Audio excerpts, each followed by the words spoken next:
Good afternoon, everyone. It's Thursday, November 3rd. It's 1:22 p.m. here in Chicago. So you saw how Spence and Bud went back and forth last night on social media, and they both said what they had to say, which is good. It's good that they got it out on the air, even whether behind the scenes or in public. It doesn't matter, because it's kind of a public issue going on with them now anyway. So I think it's good that they all said what they had to say. They both said what they had to say. And hey, did you see how Oscar De La Hoya had the nerve to fucking put in his 2 cents? I don't know if he put it in. I got to read the date and time. I don't know when he said that, but he had the nerve to have anything to say. And so Errol Spence had to check him real quick. That was funny. But here's what I wanted to say. As the title says, and again, my titles, even though they sound like they're digs at Errol, they're more digs at Bud haters. But it's funny how Errol Spence went from I might 80-20 a nigga to all money ain't good money. Now all money ain't good money. It was all about the money before, huh? But now all money ain't good money. The minute Bud puts himself in a position to be worth just as much, it's a problem. And I blame a lot of that because I do think social media has a strong influence on those two fighters. Maybe even a little more Errol Spence.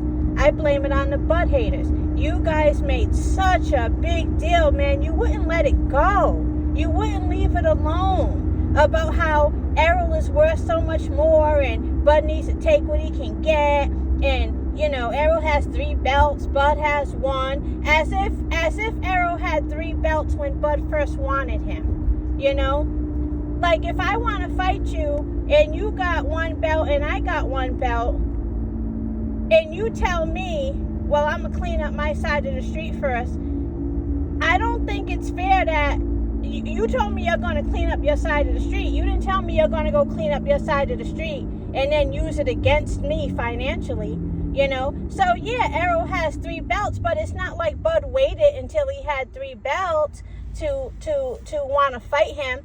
Now, I'm not saying, I'm not saying that I should care. Like, whether or not I think Bud should get 50% or not, I feel like as a fan, it really doesn't matter. That's for them to sort out. I should just be pushing for the fight. And that's where you Bud haters got all fucked up and ruined everything. You guys wouldn't let it go. You wouldn't shut up about it. You wouldn't shut up about how Errol Spence is his own boss and Bud needs to take what he can get and Ray. You wouldn't shut up about it. I think you put more emphasis on it even than Errol Spence did.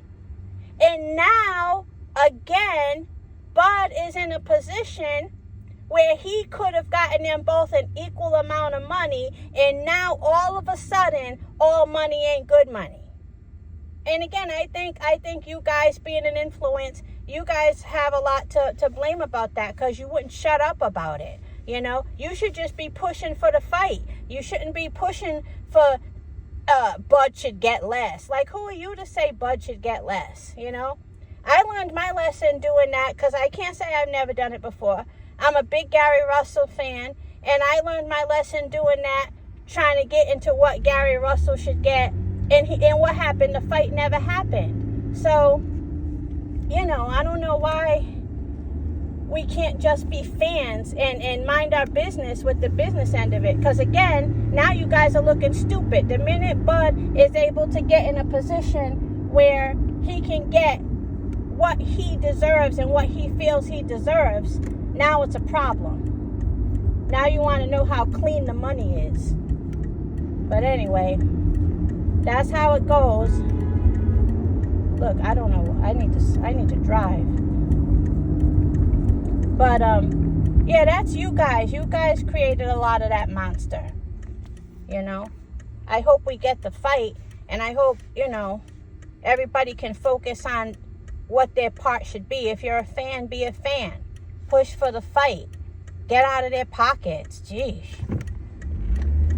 Anyway, thank you for listening, everybody. Have a good day.